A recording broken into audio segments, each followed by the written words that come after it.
Professor Nageswararao గారు U turn తీసేసుకున్నారు. Professor Nageswararao గారు తన వ్యాఖ్యలు ఉపసంహరించుకొని క్షమాపణ చెప్పేశారు అని చెప్పి పెద్ద ఎత్తున జనసేన సోషల్ మీడియా, జనసేన వాళ్ళు అయితే విచ్చలవిడిగా ఇప్పుడు ప్రమోట్ చేసుకుంటా ఉన్నారు.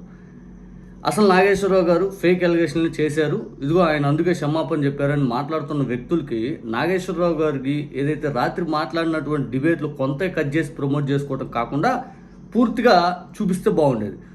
ఈ నిమిషానికి కూడా నాగేశ్వరరావు గారు ఆయన అన్న మాటలకి ఏ విధంగా స్టాండ్ తీసుకున్నారో చూడండి. రాత్రి డిబేట్లో జరిగింది. నేను అదే అడుగుతుంటా, ఆయన అన్న మాటలను ఉపసంహరించుకుంటున్నాను.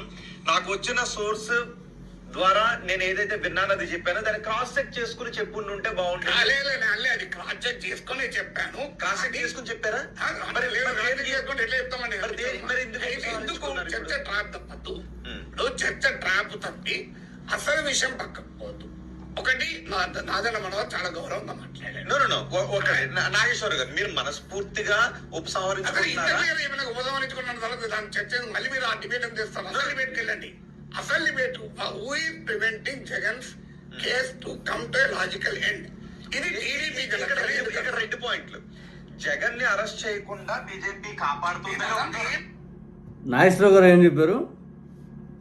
ఆయన దగ్గర సోర్స్ అయితే కరెక్ట్గా ఆయన పూర్తి స్థాయిలో ఎంక్వైరీ చేసుకునే చెప్పాడు. కానీ నాదెండ్ల మనోహర్ గారు ఆయన చాలా మర్యాదపూర్వకంగా, ఆయన గతంలో నేను ఎమ్మెల్సీగా ఉన్నప్పుడు సభాపతిగా ఉండేవాడు ఆయన శాసనసభకి. అప్పుడు మాకున్న పరిచయాల కొద్దీ ఆయన గౌరవ మర్యాదలుగా, సార్ మీరు అది వెనక్కి తీసుకోండి అన్నప్పుడు నేను హుందాతనంగా అది నేను ఉపసంహరించుకుంటున్నాను, దాని మీద ఇంకా డిబేట్ అవసరం లేదు, కానీ నా దగ్గర అయితే సోర్స్ ఉంది, అది జరిగింది అన్నట్టుగానే ఈ నిమిషానికి కూడా నాగేశ్వరరావు గారు అయితే మాట్లాడుతూ ఉన్నారు. పవన్ కళ్యాణ్ గారు జగన్మోహన్ రెడ్డి గారిని అరెస్ట్ చేయాలి అని చెప్పి అమిత్ షా గారి దగ్గరికి వెళ్ళారు అనడానికి నాగేశ్వరరావు గారు ఇంకా కూడా వెనక్కి తగ్గినట్టుగా అయితే కనపట్ల. కానీ ఇదే నాగేశ్వరరావు గారు చెప్తా ఉన్నారు, అసలు ఇంకా డిబేట్ వదిలేసేయండి, పవన్ కళ్యాణ్ గారు కలిసింది, లేకపోతే నాదెండ్ల మనోహర్ గారు తర్వాత వాళ్ళు కోర్ కమిటీ సభ్యుల ముందు ఎక్స్ప్లెయిన్ చేసింది, ఆ తర్వాత ఇదంతా నేను మాట్లాడింది, ఇదంతా వదిలేసేయండి అని చెప్పి స్వయంగా నాగేశ్వరరావు గారే చెప్తా ఉన్నారు.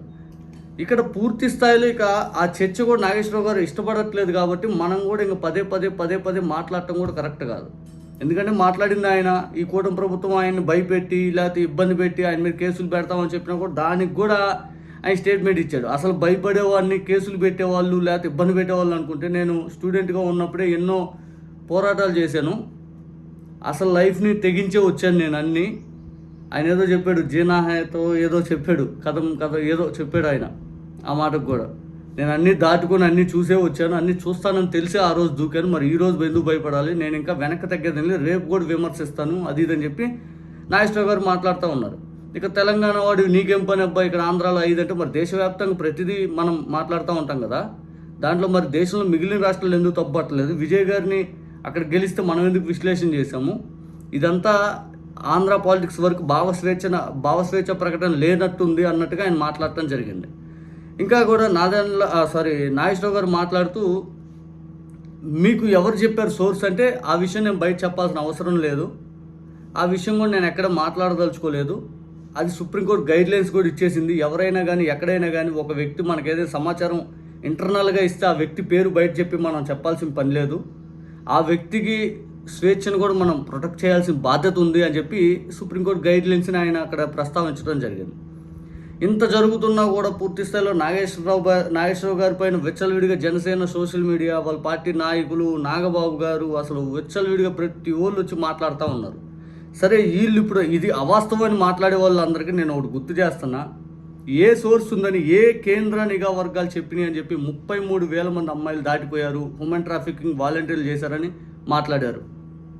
ఈ రోజుకి మీరే ప్రభుత్వంలో ఉన్నారు, ఆ సోర్స్ ఎక్కడుందో బయట పెట్టండి, ఎవరు చెప్పారో చెప్పండి. 33,000 మంది అమ్మాయిలను బయటకు తీసుకొచ్చి మొత్తం ఆంధ్రప్రదేశ్లో వదిలిపెట్టండి. ముగ్గురునన్నా తీసుకొచ్చారా? ముగ్గురునన్నా ఏ సోర్స్ ఉందని చెప్పి రాష్ట్రం దివాలా తీసిపోయింది, శ్రీలంక అయిపోయింది, 14 లక్షల కోట్ల అప్పులు చేశారని చెప్పి ఎలా మాట్లాడగలిగారు? ఏ సోర్సు ఎవరు చెప్పారు? ఈరోజు 20 నెలల కాలంలోనే మీరు చేస్తున్న అప్పు గత 5 ఏళ్ల కంటే ఎక్కువ లేదా? ఇది ఆర్బీఐ రిపోర్ట్స్ ప్రకారమే చెప్తున్నారుగా, కాగ్ కూడా చెప్పే రిపోర్ట్స్ ప్రకారమే మాట్లాడుతున్నారు కదా. మరి ఎందుకు మీరు ఇంత దారుణమైన స్థితికి ఆంధ్రప్రదేశ్ని తీసుకెళ్తా ఉన్నారు? ఇక వీళ్ళ మీడియా సంగతికి వద్దాం. ఇదే ఆంధ్రజ్యోతి రాధాకృష్ణ లేకపోతే ఈనాడు వాళ్ళు జగన్మోహన్ రెడ్డి గారి పైన ఎంత దుష్ప్రచారం చేశారో మనందరికీ తెలియదా? జగన్మోహన్ రెడ్డి గారు అయితే ఇంకా ఆయన్ని నానా మాట్లాడినారు. ఒక రకంగా చెప్పాలంటే మానసిక శోభకు గురి చేసే మాట్లాడినారు. ఆయన కాబట్టి నించున్నాడు. కానీ ఇటువంటి పనికిమాలిన వార్తల ముందు నిజంగా అబద్ధాలు రోజు అల్లి ఆయన మీద దుష్ప్రచారం చేస్తూ ఉంటే ఇంకోరు నిలిచేవాళ్ళు కాదేమో. వీళ్ళ దెబ్బకి వీళ్ళు మావులోళ్ళు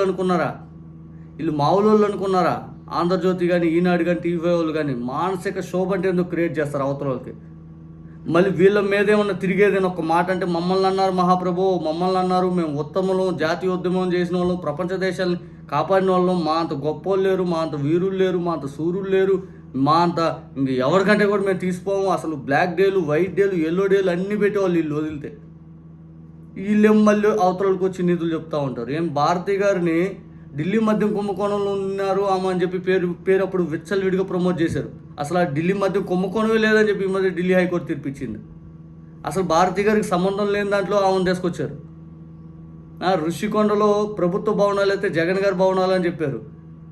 అదేదో చేపలకేసే ఈస్ట్ ఏదో దొరికితే అది డ్రగ్స్ అని అదో కుంభకోణంలాగా ప్రమోట్ చేశారు. జగన్ గారు మెంటలు అది ఇది అని చెప్పి మాట్లాడారు, సైకో అని చెప్పి మాట్లాడారు, పాలెగాడు అని చెప్పి మాట్లాడారు, ఆత్మలతో మాట్లాడతారని చెప్పి మాట్లాడారు. ఒకటైతే వాస్తవం, మీరు ఈరోజు వేధించే మాటలు ఏదైతే ఉన్నాడో ఆయన ఇంతకుముందు నిజంగా చెప్పాలంటే ఓర్పు భరించాడు. మొన్న ఎందుకు ఆఖరికి రాధాకృష్ణ అన్న చెత్త మాట వైఎస్ఆర్ కాంగ్రెస్ పార్టీ నాయకుల భార్యలు ఉద్దేశిస్తూ అన్న మాట ఏ ఒక్కరైనా అనగలుగుతారా? అయినా కూడా ఈ కూటమి ప్రభుత్వం చూస్తూ క్షమించే గుణం ఉంది. ఎవరైనా న్యూట్రల్ వ్యక్తులు ఎవరైనా వచ్చి బహిరంగంగా మాట్లాడుతుంటే భరించలేకపోతూ ఉన్నారు. కాలం అన్నిటికీ సమాధానం ఖచ్చితంగా చెప్తుంది.